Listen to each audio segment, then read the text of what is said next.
Bonjour les amis, alors en effet aujourd'hui, donc troisième partie de l'entretien avec Nicodème, donc le chapitre de Jean, troisième chapitre de Jean, les versets 16 à 21, et donc eh bien Jésus va continuer d'assommer le pauvre Nicodème dans sa foi juive un peu traditionnelle on va dire, et voilà ce que ça va donner, et vous allez entendre ici, vous allez retrouver un certain nombre de phrases qu'on a déjà lues dans le prologue, vous savez, la première partie de l'évangile de Jean. Dieu, en effet, a tant aimé le monde qu'il a donné son Fils, son unique, pour que tout homme qui croit en lui ne périsse pas, mais ait la vie éternelle. Car Dieu n'a pas envoyé son Fils dans le monde pour juger le monde, mais pour que le monde soit sauvé par lui. Qui croit en lui n'est pas jugé, qui ne croit pas est déjà jugé parce qu'il n'a pas cru au nom du Fils unique de Dieu. Et le jugement, le voici. La lumière est venue dans le monde et les hommes ont préféré l'obscurité à la lumière parce que leurs œuvres étaient mauvaises. En effet, quiconque fait le mal est la lumière et ne vient pas à la lumière de crainte que ses œuvres ne soient démasquées. Celui qui fait la vérité vient à la lumière pour que ses œuvres soient manifestées. Elles ont été, ces œuvres qui ont été accomplies en Dieu. Oui, voilà. Évidemment, le couplet sur le ténèbre, c'est un peu vaste, vous vous souvenez, je vous l'avais dit. Nicodème, il vient dans la nuit, car il fait partie de ces gens qui, effectivement, sont dans les ténèbres, et voilà, bon, et là, en effet, Jean fait un peu...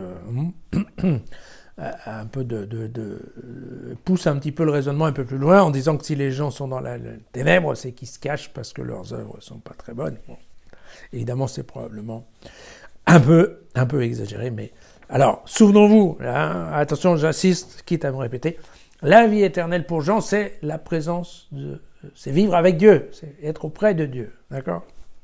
J'insiste, c'est pas la vie éternelle telle que nous, on peut l'imaginer.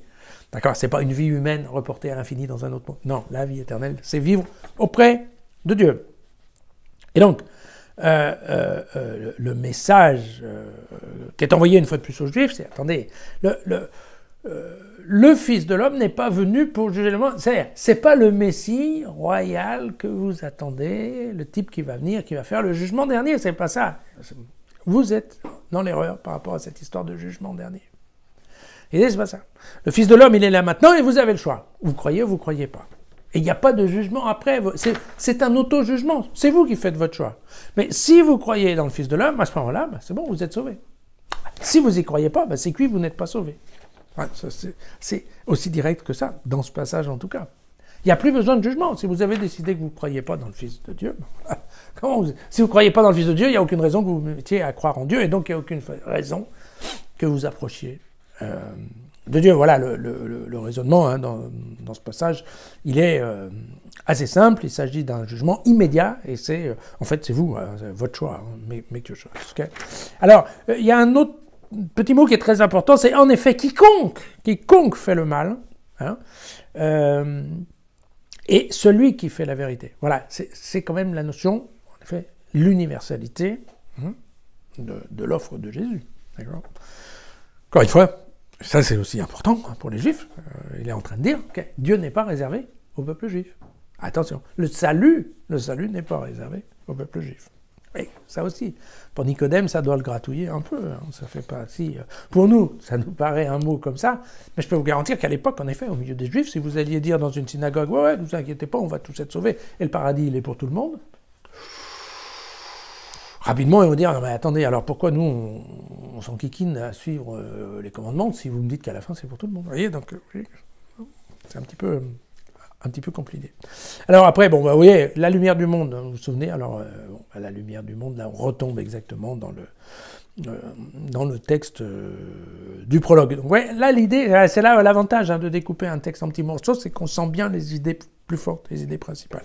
Voilà, les idées d'aujourd'hui, c'est que refuser de croire, c'est se condamner soi-même.